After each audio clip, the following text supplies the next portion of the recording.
Computer का पिता किसे कहा जाता है, लेकिन कई बार दिमाग में ये आता होगा क्यों कहा जाता है। उसी तरह कंप्यूटर साइंस का पिता किसे कहा जाता है, लेकिन क्यों कहा जाता है। इस तरह का क्वेश्चन आप लोगों के दिमाग में कई बार आता होगा। तो आज मैं इसी तरह का ढेर सारा क्वेश्चन का जवाब लेकर के आया हूँ। तो हेलो दोस्तों, मैं संजन पंडित, मेरे यूट्यूब चैनल वाईटी प्रजापति में आपका स्वागत है।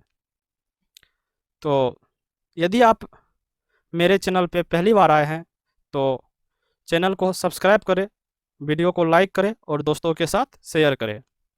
तो चलिए स्टार्ट करते हैं वीडियो को और समझते हैं। पहला है, who is the father of computer science. Option है एलन ट्यूरिंग, चार्ल्स बेबेज, सिमल क्रे, अगस्टा अडामी। तो फादर ऑफ कंप्यूटर साइंस किसे कहा जाता है या कौन है, तो इसका आंसर होगा एलन ट्यूरिंग। एलन ट्यूरिंग को फादर ऑफ कंप्यूटर साइंस क्यों कहा जाता है? फादर ऑफ कंप्यूटर साइंस इसलिए कहा जाता है क्योंकि इन्होंने एक कंसेप्ट दिए थे, जिस कंसेप्ट में ये बताए थे कि जिस तरह बच्चे जन्म लेते हैं तो उनका दिमाग छोटा होता है और जिस तरह बड़े होते जाते हैं, जिस तरह का इन्वायरमेंट मिलता है वो उस तरह से विकसित हो जाते हैं। उसी तरह यदि कंप्यूटर पहली बार बनता है तो उसमें उसका क्षमता कम होता है, वो कम काम करता है और इसी तरह यदि इसमें प्रोग्रामिंग किया जाए, अच्छे तरीक़ा से डिजाइन किया जाए इसको, तो ये आदमी का सभी काम कर सकते हैं। तो इन्होंने इसी तरह का कंसेप्ट लाए थे। इसका परिणाम है आजकल देख सकते हैं रोबोट किस तरह हम लोगों की ज़िंदगी में सभी काम को कर रहे हैं। तो इसीलिए इसे कंप्यूटर साइंस का पिता कहा जाता है। दूसरा क्वेश्चन है, who is the father of personal computer. Personal computer का पिता किसे कहा जाता है? पर्सनल कंप्यूटर का पिता ऑप्शन है Alan Turing, Charles Babbage, none of these. तो पर्सनल कंप्यूटर का पिता एडवर्ड रॉबर्ट को कहा जाता है। नेक्स्ट क्वेश्चन देखते हैं। नेक्स्ट क्वेश्चन है, the first computers were programmed using.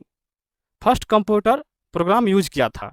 Option है assembly language, machine language, source code, objective code. मतलब जब फर्स्ट कंप्यूटर बना होगा तो वो किस तरह का लैंग्वेज उसमें यूज हुआ होगा, तो उसमें मशीन लैंग्वेज यूज हुआ था। इससे पहले वीडियो में मैं बताया हूँ आप लोग को, फर्स्ट जनरेशन कंप्यूटर जब बता रहे थे तो उसमें मशीन लैंग्वेज का यूज हुआ था। कोई भी इंस्ट्रक्शंस को देना होता था तो उसमें मशीन लैंग्वेज में दिया जाता था 01 के फॉर्म में। तो इसलिए इसका आंसर बी होगा, मशीन लैंग्वेज। चौथा क्वेश्चन है, full name of ALU। ALU का फुल नेम क्या होता है? नंबर ए में है अर्थमेटिक लॉजिक यूनिट, बी में है एरे लॉजिक यूनिट, सी में है एप्लीकेशन लॉजिक यूनिट, डी में है नॉन ऑफ एबव। तो ALU का फुल नेम होता है अर्थमेटिक लॉजिक यूनिट। पांचवा है CPU कंटेंस। CPU कंटेन करता है या CPU कौन चीज़ से मिलकर के बना होता है? ऑप्शन ए है कार्ड रीडर और प्रिंटिंग डिवाइस, ऑप्शन बी है एनालिटिकल इंजन और कंट्रोल यूनिट, तीसरा है control unit, arithmetic logic unit, चौथा है अर्थमेटिक लॉजिक यूनिट और कार्ड रीडर।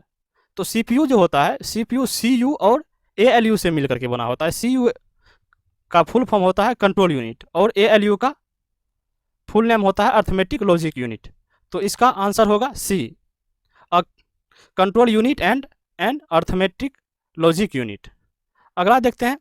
अगला है computer monitors is known as, also known as is. मतलब कंप्यूटर मॉनिटर को दूसरे नाम से जाना जाता है या इसका दूसरा नाम क्या होता है? तो इस कंप्यूटर मॉनिटर ऑप्शन है DVU, UVD, VDU, CCTV। तो कंप्यूटर मॉनिटर को जाना जाता है VDU। नेक्स्ट क्वेश्चन है the main memory of computer is also called as, मतलब मेन मेमोरी को कहा जाता है या मेन मेमोरी का दूसरा नाम होता है। ऑप्शन है hard drive, hard disk, primary storage, secondary storage, internal memory. तो मेन मेमोरी को प्राइमरी मेमोरी भी कहा जाता है, इसलिए ऑप्शन बी सही होगा। 8 में है वेयर आर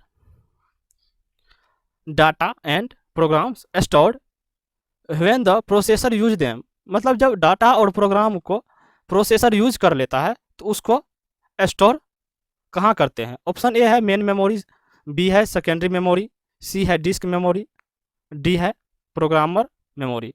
तो कोई भी डाटा या प्रोग्राम, कोई भी इंस्ट्रक्शन, कुछ भी स्टोर करना हो परमानेंटली तो उसको हम सेकेंडरी स्टोरेज में स्टोर करते हैं। Who is the father of computer, computer का पिता कौन है। तो कंप्यूटर का पिता ऑप्शन है एलन ट्यूरिंग, चार्ल्स बेबेज, सिमल क्रे, अगस्टा अडामिंग। तो चार्ल्स बेबेज कंप्यूटर का पिता है। इन्होंने जब 1820 ईस्वी में डिफरेंस इंजन बनाए थे तो उसमें 2 नंबर का अर्थमेटिक ऑपरेशंस होता था और उसी का रिजल्ट जो होता था उसको डिस्प्ले नहीं कर सकता था, तो उसके बदले में एनालिटिकल इंजन बनाए थे। तो उसमें तब डाटा प्रोसेस भी होता था और आउटपुट भी देता था। तो इन्होंने 1837 ईस्वी में एनालिटिकल इंजन बनाए थे। तो जनरली कंप्यूटर में इनपुट दिया जाता है, प्रोसेस होकर के आउटपुट मिलता है। तो ये काम एनालिटिकल इंजन कर चुके थे 1837 ईस्वी में, इसीलिए इन्होंने इसे फादर ऑफ कंप्यूटर कहा जाता है। अगला क्वेश्चन है using Microsoft Word we can simply, मतलब माइक्रोसॉफ्ट में क्या क्या कर सकते हैं। ऑप्शन ए है पेस्ट पिक्चर, बी में है टाइप, सी में है फॉर्मेट टेक्स्ट, डी में है ऑल द एबव फंक्शंस। मतलब इसमें क्या क्या किया जा सकता है माइक्रोसॉफ्ट वर्ड में। माइक्रोसॉफ्ट वर्ड में दिया गया ऑप्शन में से हम सभी कर सकते हैं, इसलिए इसका आंसर डी होगा। अगला है the main memory of computer is known as also called as, main memory को क्या कहा जाता है। मेन मेमोरी ऑप्शन है पहला hard disk, primary storage, secondary storage, internal memory. तो इसे मेन मेमोरी को सेकेंडरी स्टोरेज भी कहा जाता है। तो आज के वीडियो में इतना ही, मिलेंगे नेक्स्ट वीडियो में। यदि वीडियो अच्छा लगा हो तो वीडियो को लाइक करें, चैनल सब्सक्राइब करें, दोस्तों के साथ शेयर करें। Thank you.